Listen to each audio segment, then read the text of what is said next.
Well, hello there. I think most of you who are FliteTest fans, like I am, will recognize this as a power pod.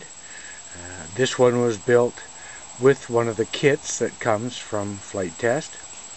And I need to find some way to make a more durable power pod than the basic power pod as described on their videos. Now, I quite understand that the power pod needs to be wrapped. The 3M extreme packing tape with the fiberglass embedded in it works out quite fabulously, and I've used probably 6 or 8 of those. But I'm a little rough on the power pods sometimes, and they don't seem to be as durable as the rest of the plane in most cases. At least when I create damage, this seems to be where I'm creating it. And so what I've decided to do at this point is to take a gift card. Now, this is a gift card, the same kind that Ed uses over on ExperimentalAirlines, and I suspect Ed must have used his weight in gift cards by now, because he uses them really quite extensively. I had these actually printed for me. Online suppliers will produce about 250 of these at a crack at really pretty reasonable prices. I started to feel a bit sketchy as I was borrowing quite a few from retailers and whatnot in the gift card sections, and so I decided I'd get my own printed up. What I do is I draw a line about 1 3/8 of an inch in from the right margin and about 5/8 of an inch up from the bottom.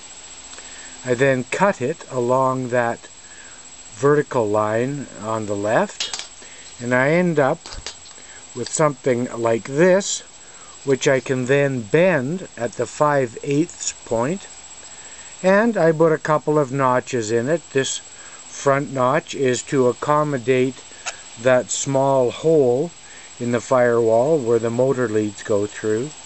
This small notch is to accommodate the front skewer hole that you push a skewer through if you intend to mount landing gear on your aircraft. My intention now will be to epoxy that bent gift card to the power pod, put it on with epoxy. I will then cut the right hand side one out from this side. Now, it does mean that I'm going to cover over the left and right holes from the motor mount. I used the larger motor mount, but I will not cover over those upper holes that the skewers go through. Those need, I believe, to be free and clear, and are not usually the point at which the motor mount fails. But I will have something like that with room above it for the skewers to go through the firewall. When I am done epoxying the trim onto the power pod, I will still wrap it in the 3M extreme packing tape. That seems to make an enormous amount of sense and does add strength.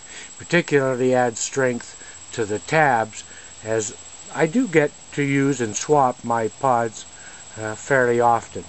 One of the things that I've noted is that in addition to gluing the joints in the normal manner, it really does make sense to lay a bead of glue down along the inside edge of the power pod and then spread it, forcing it into the cracks with a piece of scrap foam board, and it really does strengthen the connection between the sidewalls of the pod and the floor of the pod.